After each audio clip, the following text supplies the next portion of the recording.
So you want to be a dungeon master? That's great. We're here to help. I'm Taylor. And I'm Justin. This week, we're going over some house rules. Over the course of the last 30 episodes, we've gone over all kinds of rules that are worked into the D&D system itself. And along the ride, we've casually mentioned some house rules that we enjoy. But what is a house rule? It's a rule that is implemented for a specific table, setting, or the like. This is how we tweak the game to invoke a certain vibe, to represent a certain setting, or just to have more fun. We'll go over the good, the bad, and the ugly house rules we've seen. So let's get right into it. But first... Always gotta be first. So this time, we're taking another question from TikTok from a mutual of ours, Ballad of the Seven Dice. Here's their question. How do you deal with players wanting to change the theme/main story of a campaign midway, but they want to keep their characters in everything that has happened so far? So this is a toughie. Because on one hand, you've done so much prep for them to continue the story as it's written, right? Yeah. And that, I think, has to be taken into account. But at the same time, if the whole table wants to switch, you're quite literally outvoted at that point. Right.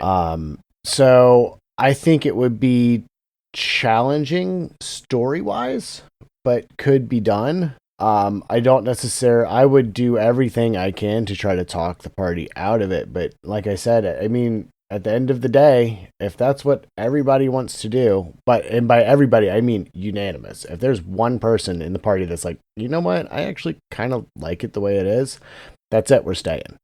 I already have all this stuff written. We're staying here.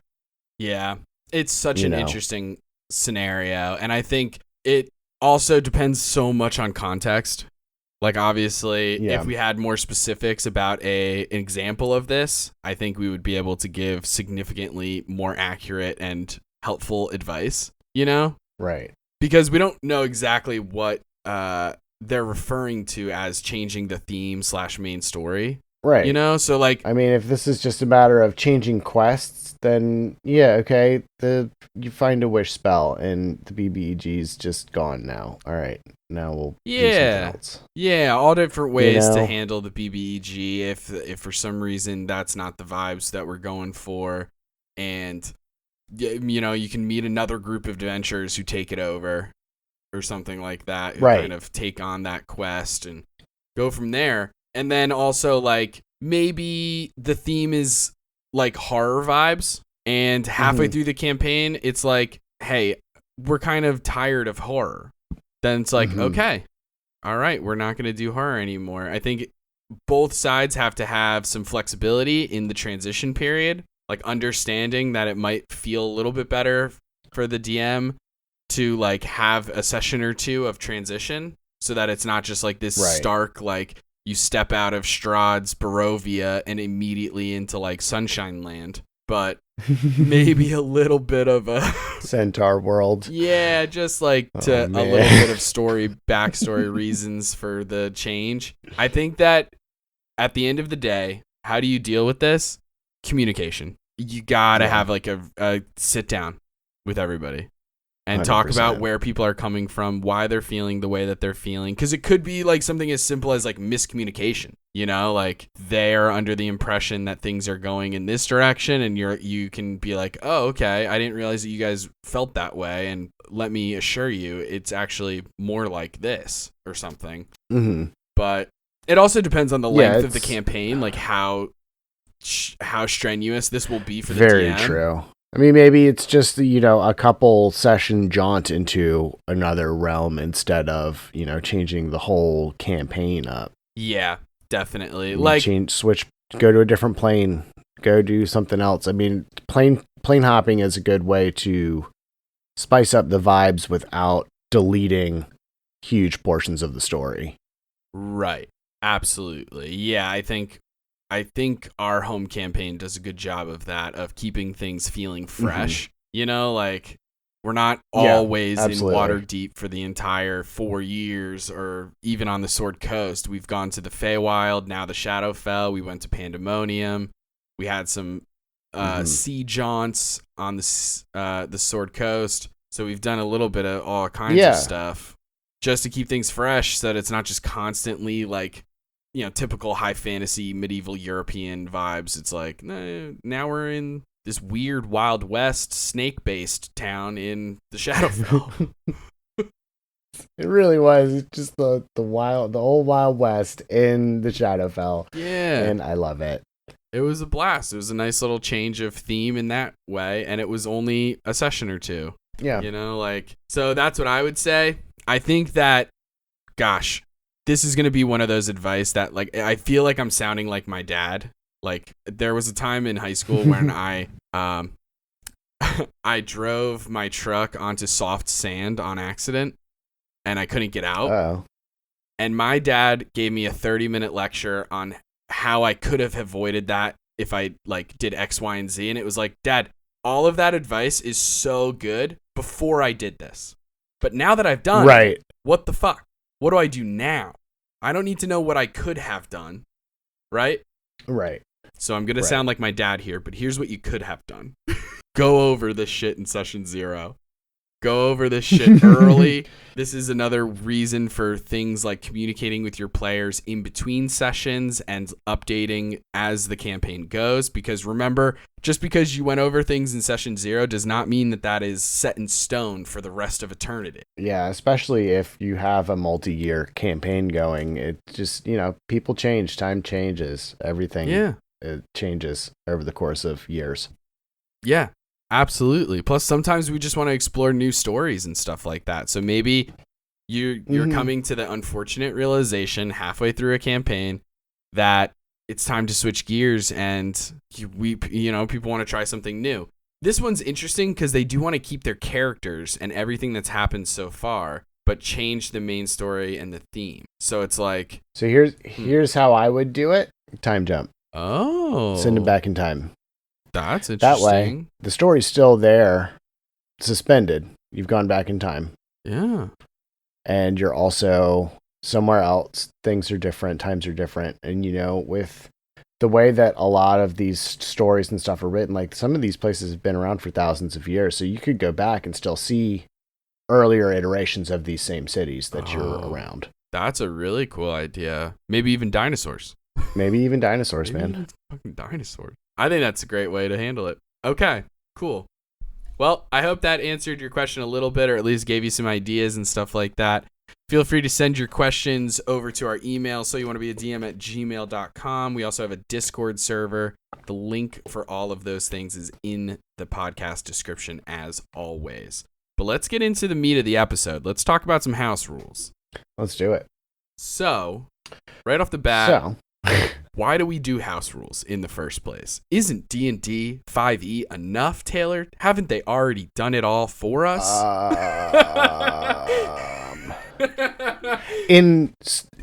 I'll say D&D has done enough throughout all of the iterations of D&D. I wouldn't say 5th edition has got all the things.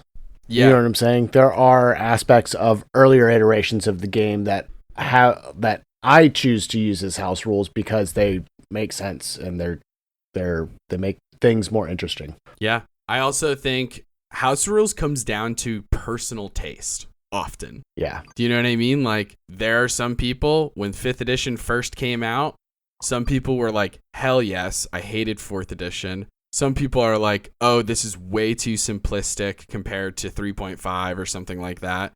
There are people who, Wizards is coming out with a new player's handbook, and there's all kinds of changes here wild. and there. We're So it's like to do a whole episode on this new player's handbook too. Yeah, we'll get to it when we get to it. But I just feel some type of way about it because I'm kind of like, whatever. But that's just me. And I think that's where it comes down to. I think house rules really, it's a way for DMs and tables to add certain elements to the game mechanically that just switch things up. You can do it for a huge number of reasons, For sure. And there's no list of house rules. So it's going to be, there might be a list of common ones, but depending on the story that you're trying to tell, maybe you come up with something completely different. I know that I came up with a whole extra mechanic to the game just because that's the kind of story I was trying to tell. Yeah. I added a whole extra like mana / spell pool sort of. Okay. It was interesting. Well, yeah. I guess I'll go ahead and talk about it. It's based on the Stormlight archive type of deal. And basically I just added Stormlight, which was basically the way that I was brewing it was kind of like an electricity type of deal where you could have like a set, like a battery or two of this Stormlight that you use to supercharge your abilities. Like, depending on what kind of, there was like a story thing where they had to pick a like special Stormlight class, and depending on what class you were, you got different abilities. Like some of them would allow you to cast fly on your, like you use 2 charges of Stormlight and cast fly on yourself. Or, this is how part of how the game got super unbalanced and broken for me as a DM. Yeah. Because there's definitely things that I could have done better or was not really thinking about too much when it came about. Right. But then in the moment when it actually came into play in combat or in role-playing scenarios, I'm like, oh shit, that's actually is like hella broken. Yeah. That honestly, and it's hard to walk something like that back. Right. I can see that. Yeah, for sure. Because sometimes it really is like, you think a house rule is going to be good on its face, but then like in practice, you're like, oh, this actually isn't playing out. Or maybe like the characters level up and you're like, oh, now this changes things. Right. Like eventually we're going to talk about flanking, and I will talk about that more during then, because I actually have some interesting feelings about flanking. Yeah. But like, so like one of the reasons somebody might put house rules in place is for tone or vibe reasons. So like, for example, if you're playing a horror campaign, it's very possible that there might be rules for egregious injuries or like dismemberment, body horror, scars, mental anguish, like all different kinds of crazy shit. You could make death more likely by doing a change to death saving throws or something like that. Maybe there's like a fear or a madness effect that you're kind of borrowing from like Call of Cthulhu. Because sometimes that's how house rules originate. Do like madness. Yeah, like I've seen that a lot where like people borrow things from other systems. Well, 5th edition also does have a madness table, like a way of doing madness.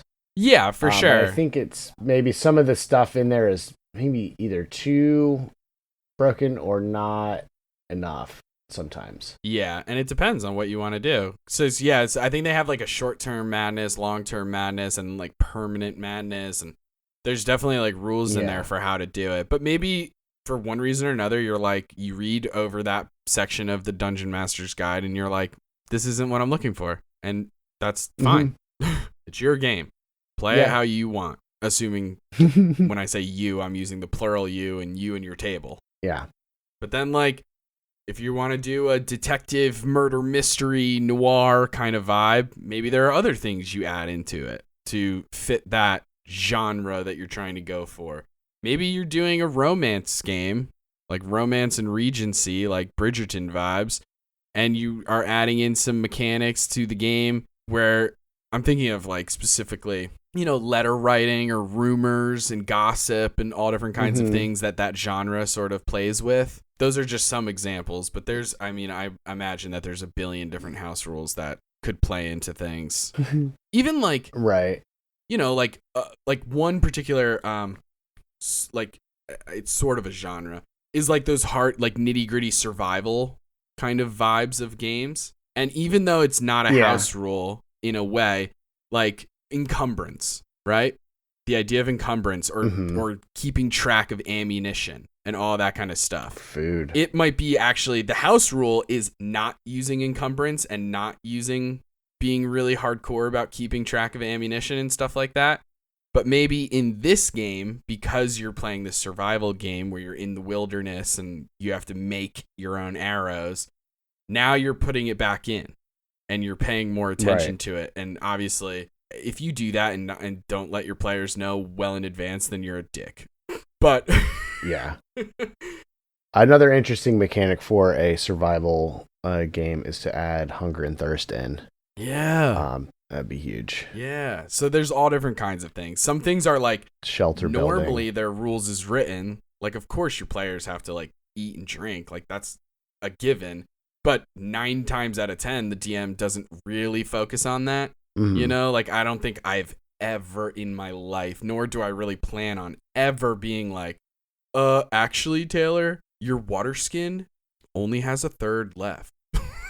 Like, are you kidding Right. me? That's not for me. But like maybe there's a time where I'm a little bit of a stickler about it, but like you never know.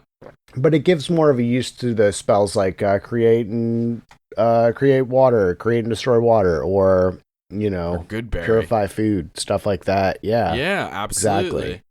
So it could be an interesting mechanic to play around with depending on the tone that you're trying to set up. And similarly, there's also setting specific reasons that you may incorporate a house rule or change up the mechanics slightly. For example, you might try and do something that's much more close to Middle Earth and Lord of the Rings, where it is in fact a lower magic system.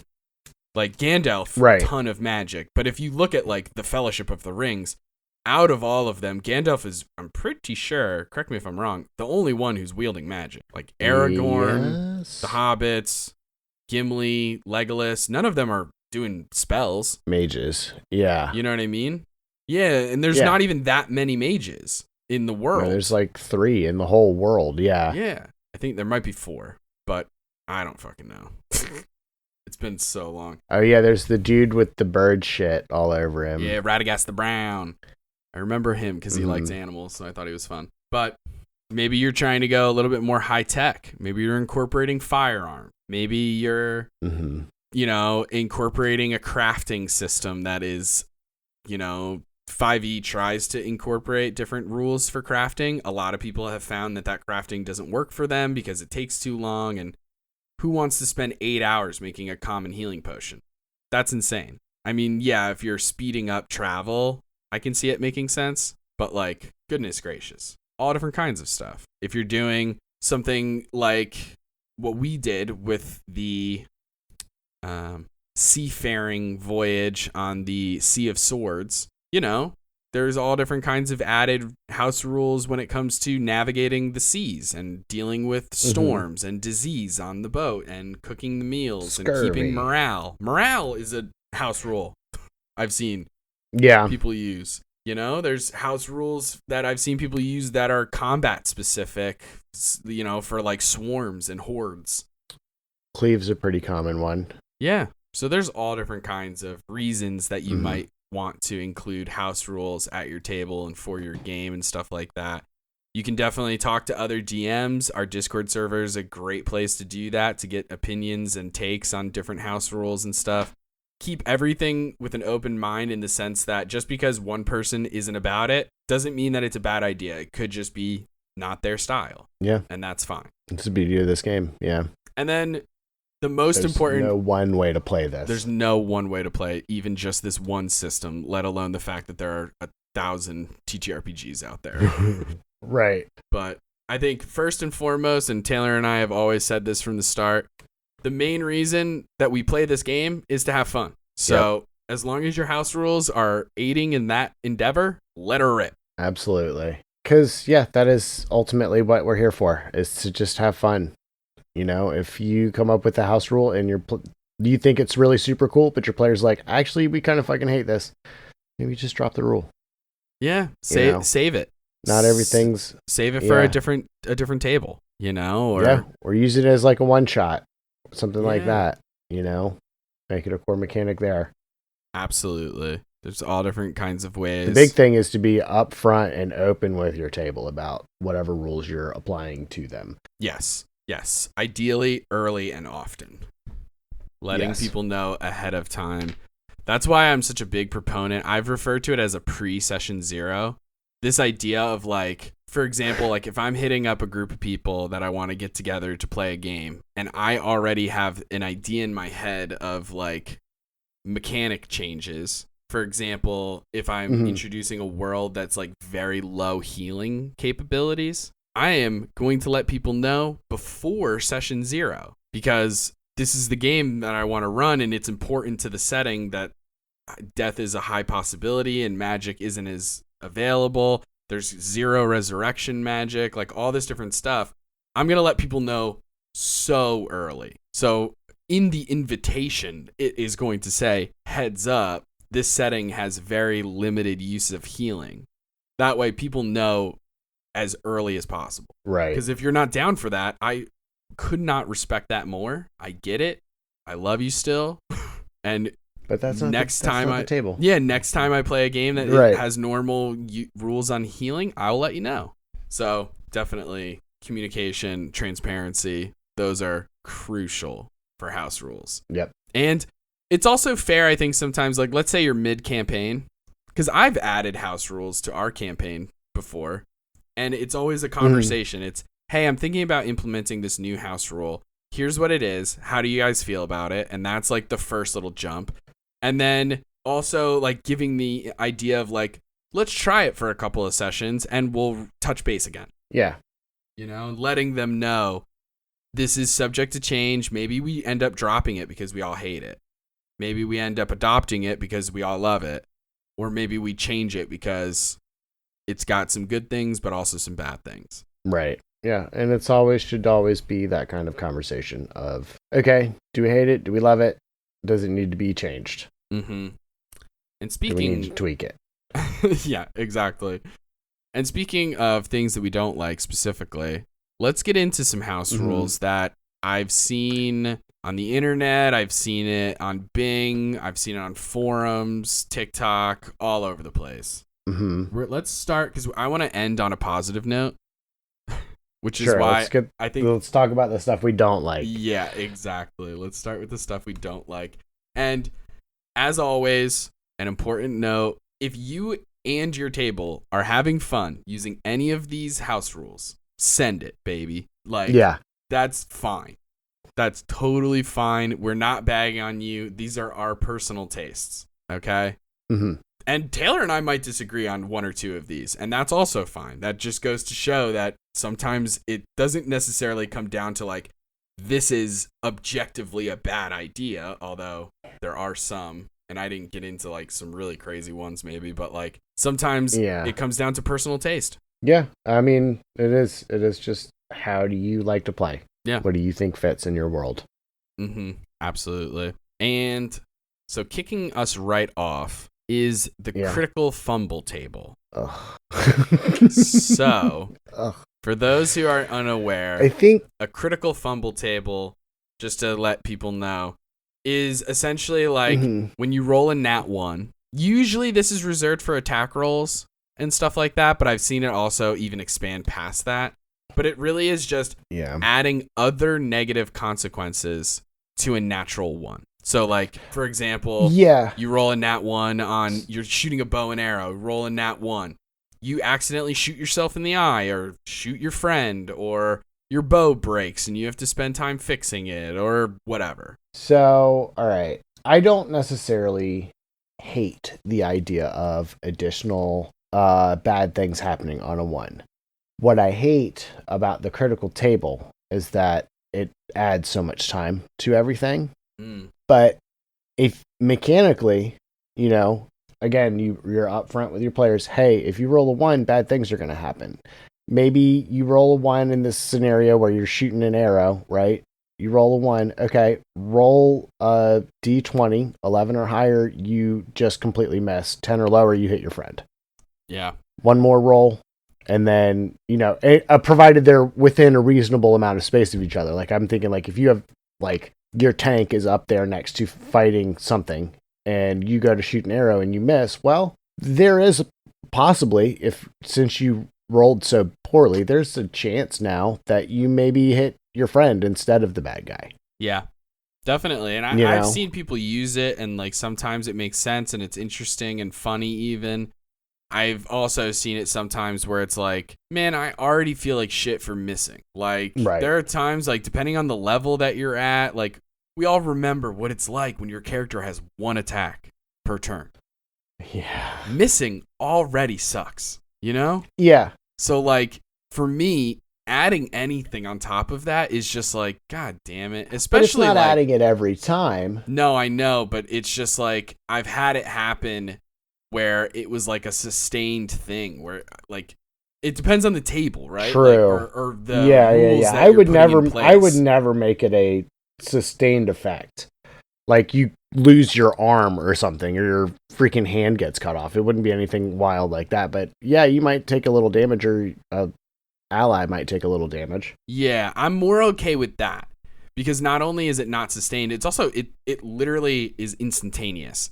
What I'm referring to Right. isn't even necessarily like, oh, my whole arm is gone, but like, oh, I have disadvantage on attacks for the next 2 rounds or something like that. And then it's now I'm even more likely to fail again. And then what? They just keep stacking. And it's like, yes, the monsters also get the critical fumble tables and all this stuff.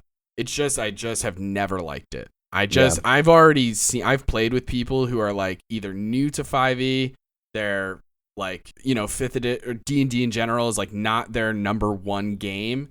And you can see the joy leave their face when it's like, okay, it's your turn. You miss, your turn's over. And then they have to wait again because combat takes so long sometimes. And it's just like, it can be very defeating. So yeah, I definitely agree with that assessment. Yeah, and it's like sometimes you have like amazing role players who can make something fun out of even failures, and they can fail forward and all that kind of stuff, and that's amazing. That's then I can see it being more applicable. But yeah, I've never been a fan of it, not yet at least. I haven't found anything that I like. Yeah, but I think I'd put this on a rules that I don't like, but could like if they're tweaked right. Mm-hmm. There are good ways of doing it and bad ways of doing it. Yeah. I definitely think that tables are not the way to go. Tables take too long. Tables take way too long. I agree. Most of the time, they have a lot of those persistent effects on them. Yeah. Like if you're looking to add some spice to the nat ones, just make it damage and be done with it. Yeah. Or, I mean, like I said, the most common things are damage being dealt either to the attack, to the person who rolled the one, or an ally, or if they're maybe casting a spell with a status effect, maybe that goes to an unexpected target or something like that. But no matter what, it shouldn't take more than a minute to resolve whatever is going on. Yeah, definitely. And next, I'm going to talk about so loosely. I'm not going to even get into all of them because I've found so many horror stories when I was looking up house rules and stuff. There are so many out there that you can just tell it's like, I don't know what the hell is going through that DM's head when they introduce this rule or something like that. It just seems like sometimes it feels like people forget that it's a game. And they're like, well, that's what really would happen. And it's like, yeah, dog, fucking magic exists. Like, what the hell are you talking about? You know what I'm saying? Like, they're goblins, dude. Yeah. What are you talking about? And like, so we're not going to get into detail about like all of the absolutely asinine and potentially incredibly problematic house rules that exist out there and that players have talked about through their absolute horror stories of terrible DMs and stuff. But all I'll say is I've heard that some DMs will even have characters roll to see like if their character gets pregnant after a fade to black sex scene or something like that. And it's like, Jesus Christ, man. If you have not talked about that with your player, intensely, like have such a serious discussion with them and they're not 100% down for something like that, honestly, you shouldn't even be bringing that up. The character should, or the player. True. You know what I mean? Like Very if a player true. approached me and said, I want to do this, then I'd be like, cool, for you, I'll do it only for you. Assuming that other players at the table are cool with this potentially happening, because it is still going to affect the other players in a super indirect way, But Jesus Christ, man, not everything needs to be super realistic and nitty gritty down to stuff like this. What are we doing? And there are times when story wise, it kind of, not to just to kind of play devil's advocate here, I mean, there are times when story-wise, it kind of would make sense for some of these hyper-realistic things to happen. But again, it should be a deep conversation with the player about what's happening, with the table about what's happening before it happens. Yes, absolutely. If you are even thinking about having, like, letting your bard or warlock or whoever flirt around and have like a funny little romance one night stand or whatever, and then after the fact you're like, roll a D100, and they're like, what am I rolling for? And you're like, you might have gotten pregnant. What the fuck? You have to talk about that shit beforehand, because you never know what people are going through in their personal lives. You could have instantly just brought up so much trauma for that person. You have no idea. Absolutely. So like, we're here to have fun. That's the name of the game, baby. Mm-hmm. So what are we doing if you're just introducing like hardcore consequences without their consent and talking about it beforehand? Ugh. Because like, I agree with Taylor. If everyone's on board, yes, this could be such an interesting story to tell. If everyone's on board, right? But hi, cha-cha. So I think the main thing we're hammering home here is, for anything that could be seen as triggering or problematic at the table should always be talked about beforehand. Never just drop it on the table. Yep. Unannounced. Absolutely. You never know what somebody's personal life experiences are and how things will affect them. Better to be safe than sorry. Absolutely. Now, let's get into the next one. Because the next one I think is interesting because it's kind of just, in a nutshell, talks about alignment. Because I've seen this a lot where DMs will punish players for not RPing their character the way that the DM thinks that they should be. And I have a specific example of this actually happening in a game that I was in. Oh, yeah? Yeah. I've had people be like, you can't do that. Your character is true neutral, but you're trying to do something evil. And then it comes down into this whole discussion of philosophy of what's evil and what's neutral and what's good and where you can draw the line there. And the player has to make a case for themselves. And then just the DM being like, your character wouldn't do that. That's evil. And it was just like this whole thing of like secondhand embarrassment because it wasn't my character. It was a different character at the table. So now I'm just sitting here listening to two people argue. Oh, God. Not fun. Not fun at all. Nobody wants that. Don't do that. Don't tell your players they're playing their character wrong. Don't do that. Yeah, I think first and foremost. It's like, that's just taking so much away from the story if you try to iron grip the whole story. I mean, again, the caveat comes in, unless that's what the story calls for. If that's, again, what you guys agreed to up front, like, hey, you guys are playing a true, like, lawful good team of people. I don't want to see you going around murder hoboing people and stealing watches and doing all this other stuff. Like, that's, again, something you talk about in session 0. Hey, we're doing a full good story here. Mm-hmm. So you guys are all lawful good paladins of Paylor or whatever, and you're doing good things. Yeah. If you do bad things, then, probably bad things will happen. And that's totally valid. But again, something that should be discussed before it comes up. Yeah, definitely. Just, discussing your world's view on alignment and how your table's going to handle alignment. Right. I let players know that I kind of don't give a shit about alignment. I think that it's at most a role-playing guide. So if you decide that your character is chaotic good, feel free to use that as a role-playing guide when making decisions for your character, And then I'll tell them, absolutely. If I have the knowledge about the world setting and stuff like that, like maybe I can give them, this is another like session 0 thing. Maybe I can give them some examples of what would be considered in this world's ideology, like what would be considered chaotic, what would be considered evil or good or this or that. Some people's settings, if like any necromancy magic is evil. Right. Like that would be an example. Whereas other settings, they don't give a shit about that. Although we did decide that enchantment magic is the true evilest form. of Magic. That's what I think. But you never know. You never know.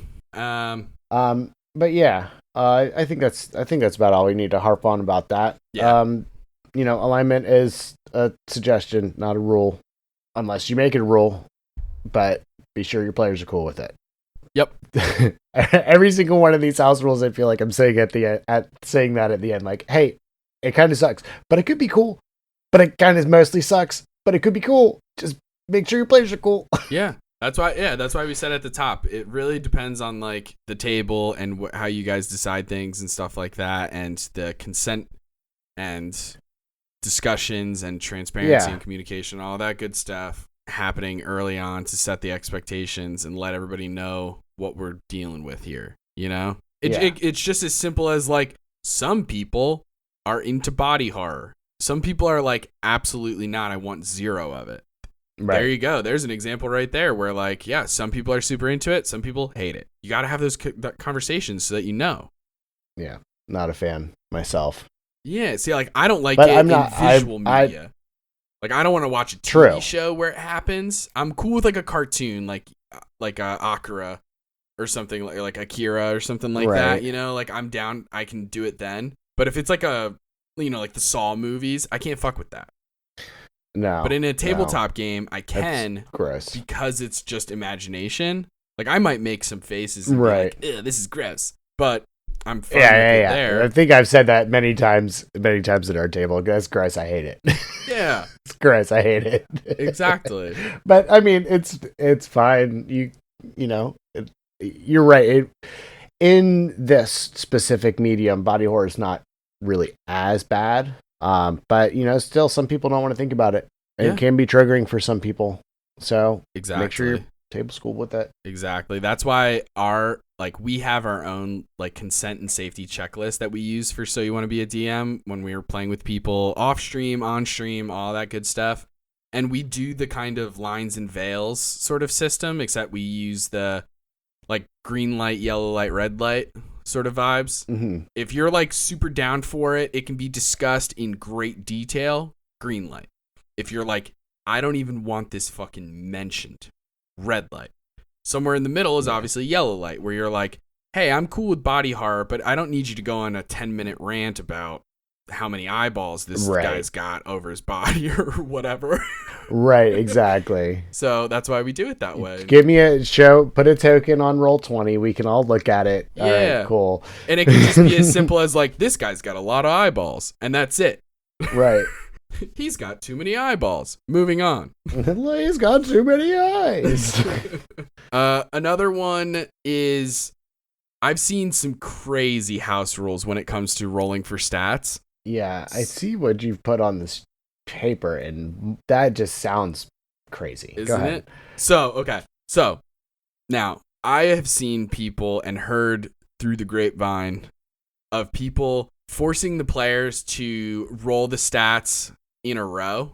So whether it's 4d6 or remove the lowest or however you're doing it, strength is the first one if you're going in order on like a typical D&D sheet. And whatever you roll, that's your strength score. Dex, con, intelligence, whiz, cha. Yeah, cha. But yeah, like the idea that the first stat you roll is strength. So if you roll really high, you're very strong. If you roll really low, your character's weak. Oh, but I wanted to play a barbarian. Tough shit. I hate it so much. Yeah. I cannot imagine. That's crazy. It is so interesting to me that people would be this harsh about it. I mean, it could be an interesting challenge in the sense that you could roll for stats first and then come up with a character idea based on what you get. That's the only way that I would do that. Yeah. That's the only way I would do that. For sure. Yeah, because if you're coming up with character ideas beforehand, then you're either going to be a very bad barbarian or you're going to have to completely switch. Right. Insane.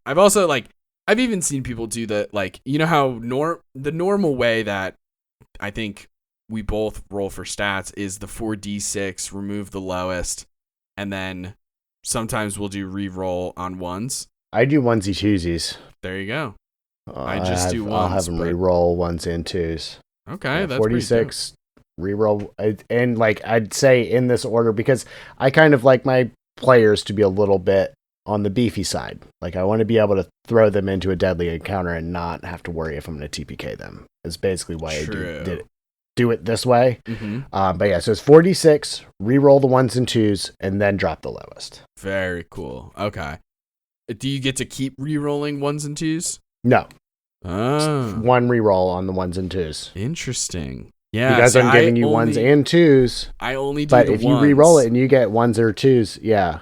I only do the 1s, but you can keep re-rolling 1s until you don't get a 1 anymore. I'm sure I would love to see statistically how that pans out. For all I know, we're kind of doing the same thing, just slightly differently. It sounds like we pretty much are. Yeah, because I also always end this with a caveat being like, hey, if you roll all 6 of your stats using this system and you're looking at those numbers and you're like, God, this sucks, fucking redo it. Do it again. Because if you're not going to have fun, what's the point? Right. You know? Right.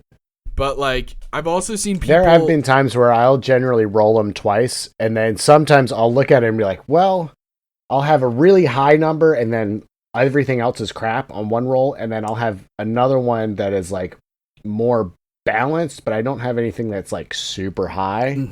So it's interesting. You have to kind of weigh which way you want to do it. I'm a multi-classer, so I generally go with the more balanced stuff, but... Right. I have had times where I've rolled like a fucking 6. Yeah. And been like, all right, where do I put this? Yeah, definitely. I've definitely like seen all different kinds of interesting house rules when it comes to getting your mechanics in the very beginning. Everything from just rolling straight up 3d6. There's no dropping. Yeah. It's just you get what you get, which I think is so crazy and interesting. I've also seen like people being like, you know, even just point buy versus standard array versus rolling for stats are all different kinds of house rules in a way. You know, they're not necessarily house rules in the sense that like they are in the player's handbook and dungeon master guide and stuff like that, but they're kind of house rules in the sense that they vary table to table. Right, exactly. Yeah. In my house, you roll 4d6, drop the lowest. But, you know, to each their own. I suppose there's an argument for everything, depending on the type of game you want to play. And then, last but not least, I'll just so quickly, we don't even have to go into great detail because I think this one's obviously bad, is when a house rule that you've implemented only works for either only works for the enemy in a benefiting way. Now, obviously, there's caveats there in the sense of like, you know, monsters have some crazy abilities, like they're resistant to magic or they're immune to a damage type. That's different. Yeah. Yeah. I mean, like, there's some weird things that I've seen where, like, the enemies get, like, a weird benefit. And it's not just, like, a specific thing. Like, gnolls or, like, wolves have pack tactics. That's specific to that monster. But if you gave pack tactics to every single monster ever, then it's like, oh. Yeah, that's fucked up. Interesting. That's weird. But I don't want to harp too much on things that we don't like. Let's get into the things that we like. Hell yeah. Hell yeah. Things that we do like. First off, let's start with a pizza. Oh God, I love pizza. I love pizza. What's your favorite topping? I'm a traditionalist. I'm a pepperoni guy. Yeah. I like just a good old pepperoni pizza. Pepperoni is top notch. I think my favorite topping, though, especially ready for this? Good pepperoni. This left field turn. Black. You say pineapple. No, fuck pineapple. Absolutely not. That's not pizza. I'm from Jersey. How dare people put pineapple on pizza?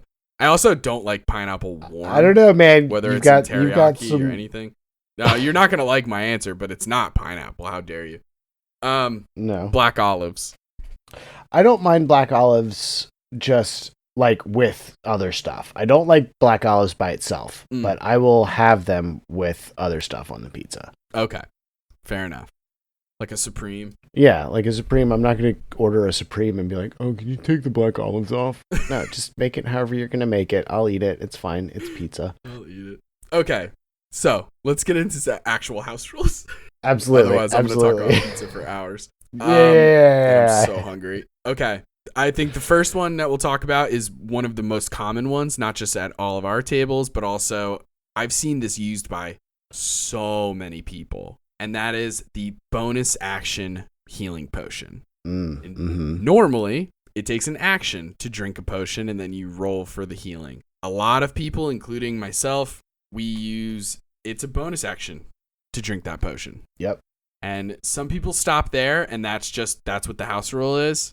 In that regard, you can use an action or a bonus action, and you roll for the healing. Other times, and I do this in my games, and so far I've been a fan of it, you can use a bonus action to drink the healing potion and roll for the healing. Or if you use an action to drink that healing potion, now you get max healing. Yeah, I do like that.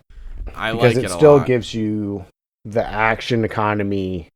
Oh no, what do I do? Kind of feel to it. Like, there's definite benefit for doing it, like, drinking a supreme healing potion as an action. You get all of that health back, like full max, whatever.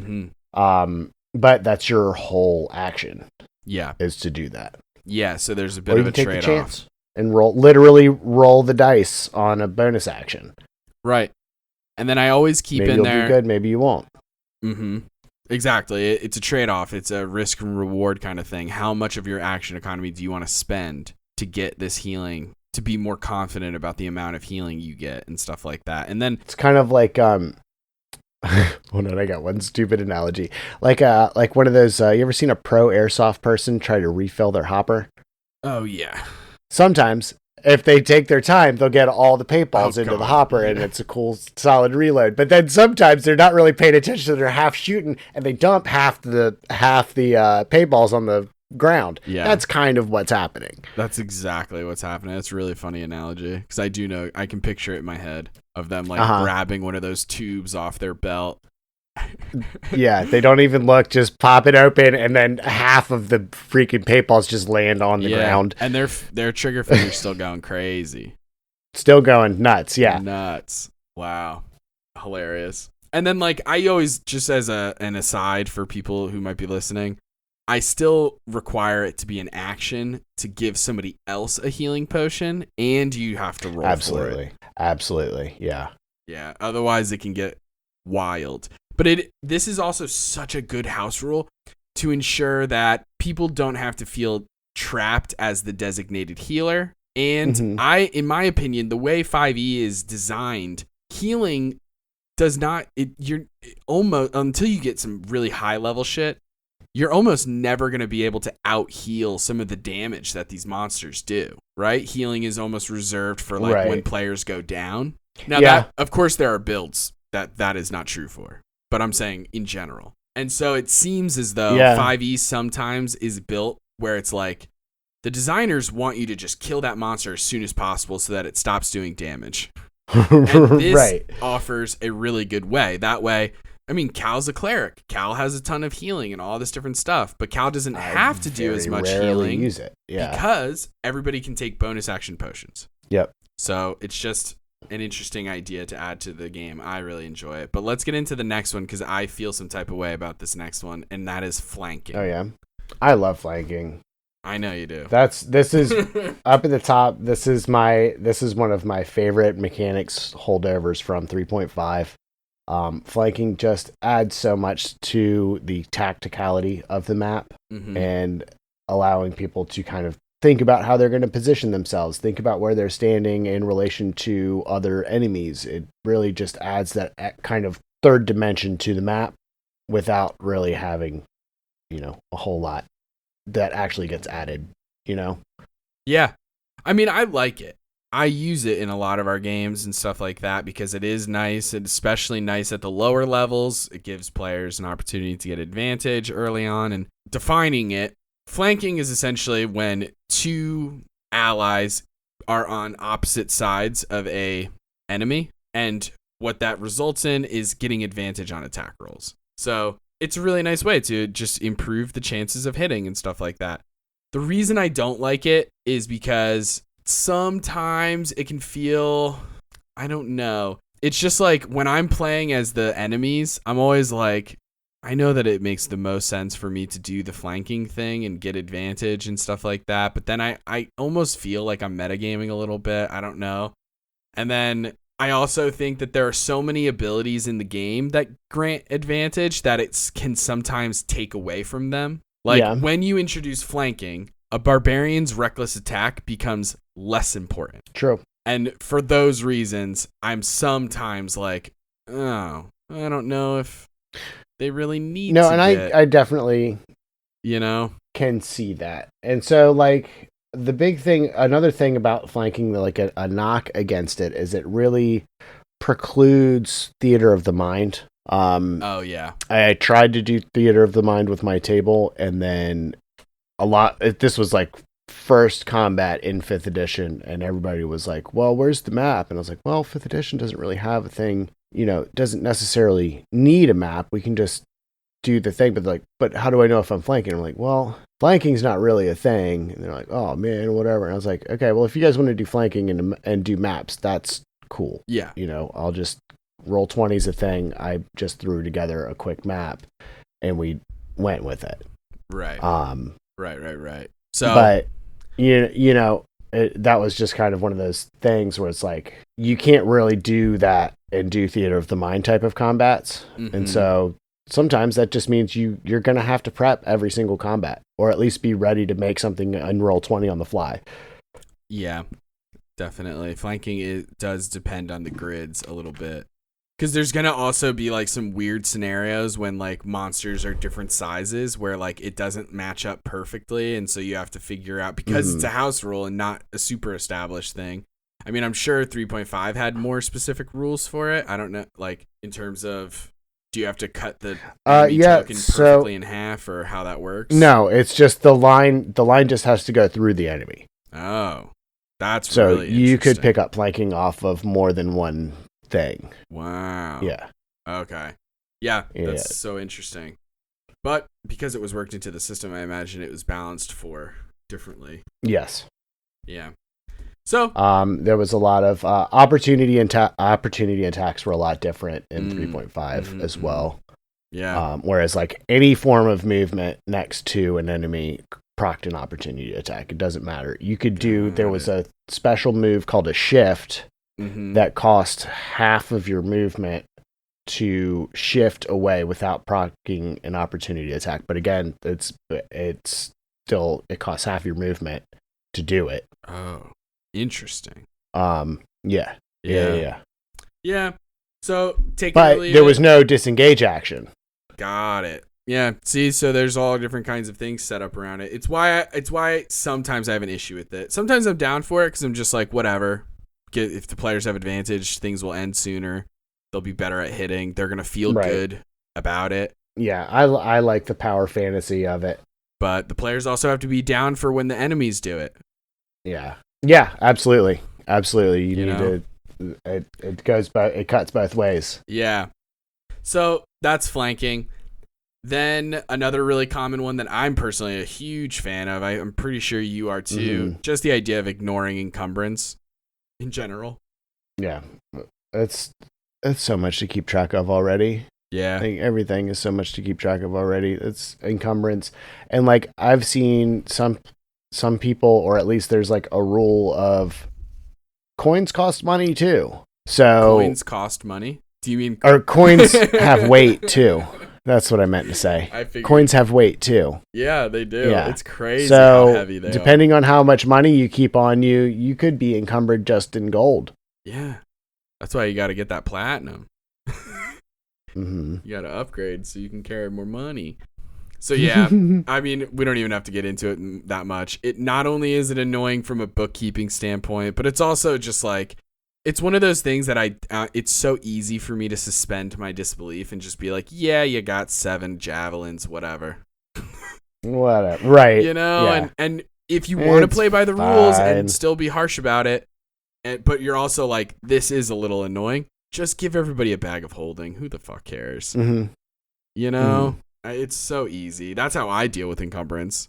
That way, it's not like the characters are actually carrying around 1,000 things. It's like, no, you just have 2 bags of holding in the group, and you're fine. Right. Whatever. It just kind of goes in there into the ether. Exactly. Now, the next one is something that I know you're a fan of, and so I definitely wanted to put it on the list, and that's nat 20s when it comes to initiative rolls. Oh, yeah. I do love rewarding nat 20s on that.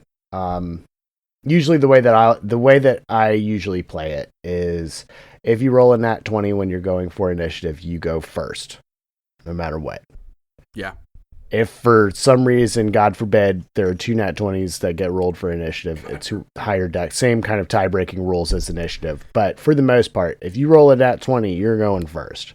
Regardless of what your deck score, regardless of what your initiative is. Even though, like, rules is written, if your initiative's like a +2, then that nat 20 is only a 22. That's eminently beatable by somebody with decent decks. Yeah, definitely. And You're still going first. That's where I lie on it. I'm personally an initiative roll is just an ability check, and therefore there are no auto successes. But I respect the hell out of this. Like, I'm down for it. Like, if I was a player, I wouldn't be opposed to this. It's just, as a DM, I'm a little against it. And I think it's because sometimes people's builds give them incredible boosts to initiative specifically. Yeah. And then this kind of steps on their toes slightly. Yeah, but so the way that I kind of justify it in my mind is the same kind of way that I justify the nat 1 table, or like the nat 1 kind of rules, is it doesn't happen all the time. Statistically, it happens not very often. Yeah. In comparison to all the other roles in the game. So when it does happen, true. I like to reward it. Yeah, absolutely. And then I'll just add a small caveat. Sometimes people will, similar to Taylor, where will honor the nat 20 for the initiative roll, but they'll give that player the chance to choose their place in the order, as opposed to That's instantly interesting. going first, which I kind of like that, just because I've actually I've had character builds before where I don't necessarily want to go first. True. Most of the time I do. But every I do once in a think while, that's a very interesting rule, is to pick your place in the order. That's kind of wild to me. Yeah, it's really interesting. I like it, but it seems like it could be kind of broken. Yeah. Well, it's only when you hit a nat 20. That's true. But That's true. and then there's like, have you ever seen the popcorn initiative? No. So everyone rolls for initiative, and then let's say Cal, your character, gets the highest initiative, right? So I say, all right, Cal, your turn's over, you finished. Who goes next? And Cal gets to pick who goes next. Oh. And then you pick Fellas, then Fellas goes. Now Fellas gets to pick who goes next. Now, you are also allowed to pick the monsters. Because if you just pick all of your friends, then at the end of initiative, all the monsters get to go. Right. And they get the same rules of we pick who goes when. So everyone, now obviously Fellas and Cal can't just go back and forth and pick each other. Like, everybody gets a turn. Yeah. You still only get one turn per round. Yeah. But now, as somebody very interesting. As somebody with ADHD and like not liking to sit down for too long and all that kind of stuff, I hated it because you never knew when you were gonna go. Yeah. I hate it. And I don't like so to sit down much. while I'm playing. Yeah, I did not like it at all. I thought it was a really cool idea on paper, and then in practice, I was like, "Oh, I hate this." I'd be like refilling my water, and somebody would be like, "Hey, let's have Justin's character go," and I'd be like, "Shit, hold on, give me a minute, guys." Yeah. Next up is changing how crafting stuff works, and I mentioned this earlier. Yeah. There's just stuff in the game that there already are rules. All I'm really suggesting is making it slightly easier or maybe less time consuming. Because like I said, I'm pretty sure rules is written. Making a common healing potion, not only do you already have to jump through some hoops when it comes to like proficiencies and all getting the materials and all that stuff, but then it's like 8 hours of crafting for a common healing potion. Now, and there's then settings where that might make sense, but I don't know. I wouldn't hate that so much if also it was 8 hours to upgrade a common healing potion to a greater. Like, if you could spend an additional 8 hours to keep upgrading the potion, provided you have the right materials. Right. Yeah, it does get tricky. Like, but it gets exponentially more difficult. Like, because like I think rules is written, it's 8 hours for a common healing potion, but if you want to do a greater, it's like a week. If you want to do a supreme, it's like 6 months or something. It's like, come on. Yeah. Who's going to do that? Who is going to spend the time to do that? It's going to be, the adventure's going to be over by the time I'm finished crafting this one supreme healing potion. I know.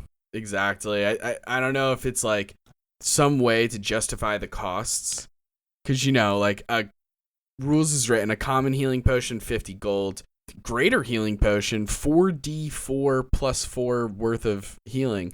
It jumps up to like a freaking 500 or something gold. That's like wild. It's so much more expensive. And then it can get up to thousands of gold to get the higher ones and stuff like that. So it really is like, I mean, I guess that's what they're doing. They're justifying it, that it's not just a quantity thing of like, yeah.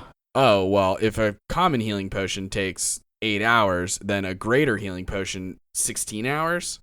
Like, that would make a little bit more sense. But if it's like a whole week, then it's like, what the hell are they doing? And this idea that it's like, I think we did look it up at one point. Because Sunny's got it. So it's like, it is that kind of thing. Introducing crafting into your game, I think, is something that is so fun. And also very challenging because it adds a ton more mechanics. It's a lot of bookkeeping. There's going to be a lot of scenarios that come up that you're not ready for where you're like, shit, I didn't anticipate this.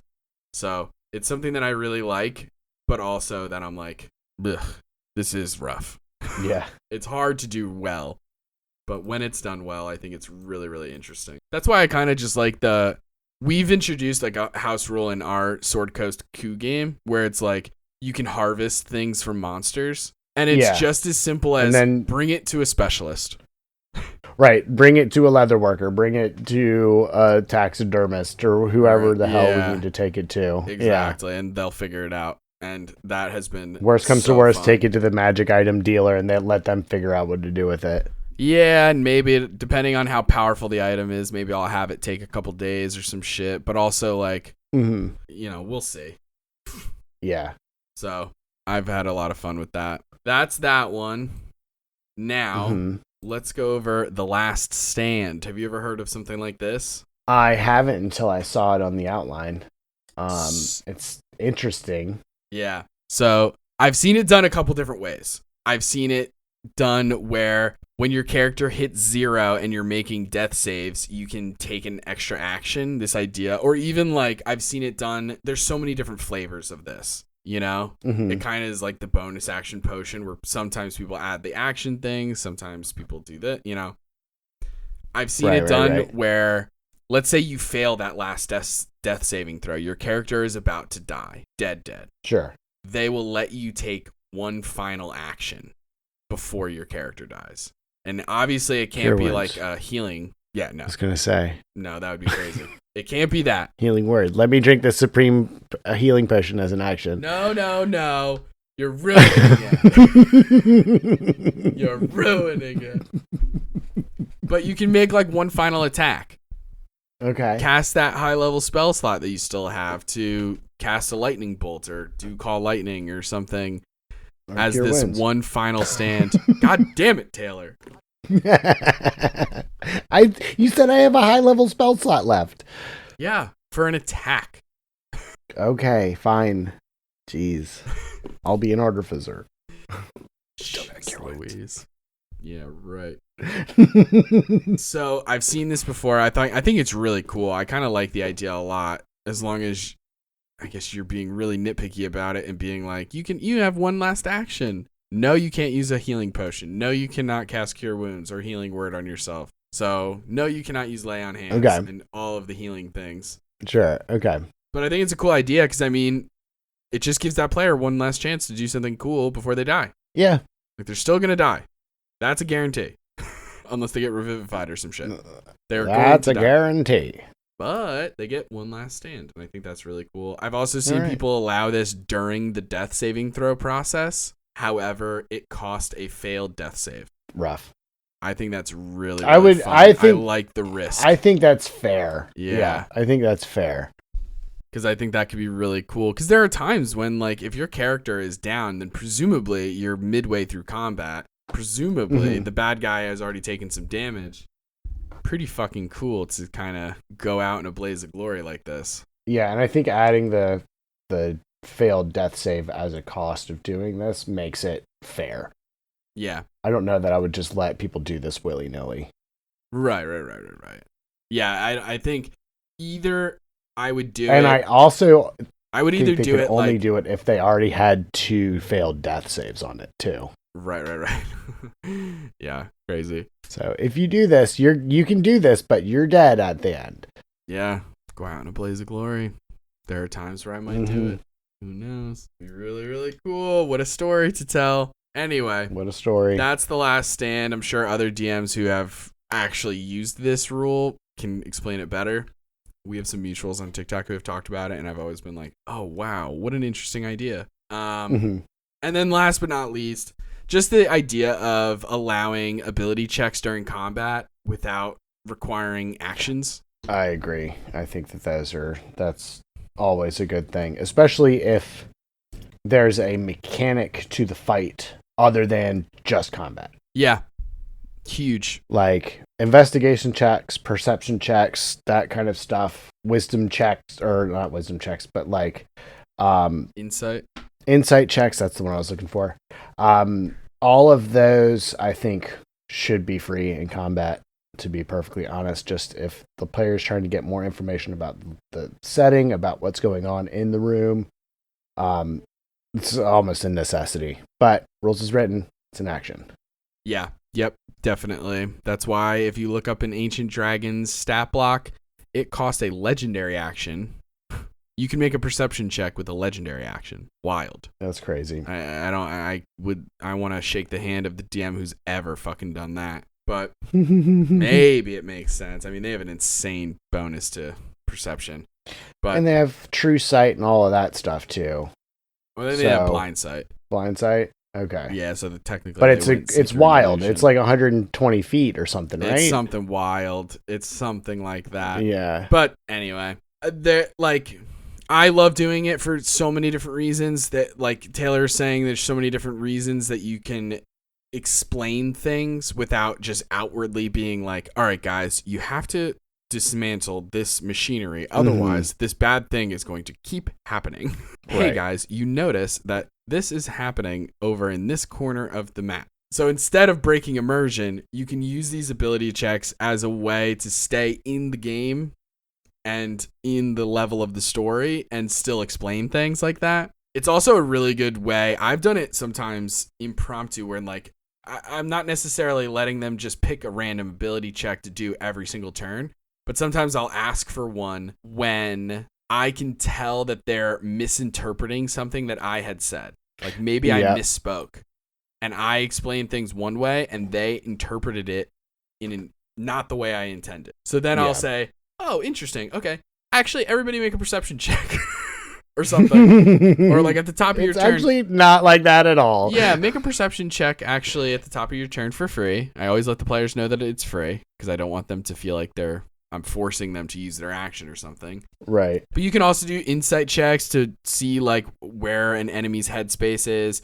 You can do arcana or history to get a little vibe of this. Like, hey, do a religion check. Yeah. Yeah, you know this guy's a devil, and therefore he's resistant to fire and cold and immune to poison. That way they kind of know ahead of time so they're not wasting their turns. There's all different things that you can do. It depends on how dynamic the map is sometimes. Sometimes it just depends on like sometimes your characters will get, or your players rather, will get so into the mechanics of combat. And therefore, every time you give them this arcana, perception, investigation checks, it's just like, what are their weak points? Are they immune to anything? And it's just like very standard. But other times when you have, players who are a little bit more storytelling, sometimes it can get crazy where it's just like they're asking about really interesting things about the environment and stuff, and you can do even a little bit of world building during the game. Yeah. I think it's so many interesting ideas can be opened up that way. Everybody hopes for. Yeah, it's combining the two. That's why we choose to play D&D 5th edition, is because we're marrying the two. Storytelling and roleplay. Absolutely. And mechanics all wrapped in one. But I actually forgot to put one on this list, Taylor. You did. I did. I don't believe you. No, I did. Go ahead. What is it? What did you forget? It's something known as tap water. It's Right. free action. Okay, I figured and as it just much. Okay. hydrates So, you, and when you're hydrated, That's all we can get into plus this time. 12 You can find us on TikTok Constitution. and Instagram at SoYouWannaBeaDM, or you can ask us a question at SoYouWannaBeaDM@gmail.com. If you like the episode, don't forget to give us 5 stars and a review wherever you found us. And check out our Patreon and Twitch with the link in the description. Join us next time for more Dungeon Master tips and tricks. Bye. See you. And now I have the honor of giving a shout out to the members of our Patreon. Lee, we can't wait to roll dice with you. Nub Muffins, may Palor's light shine upon you. And then there's Theo R, Vanessa D, and of course, Talkscreen. If you want a shout out, join the adult or ancient dragon gangs on Patreon. Tune in next time for more tips and tricks from So You Wanna Be a DM.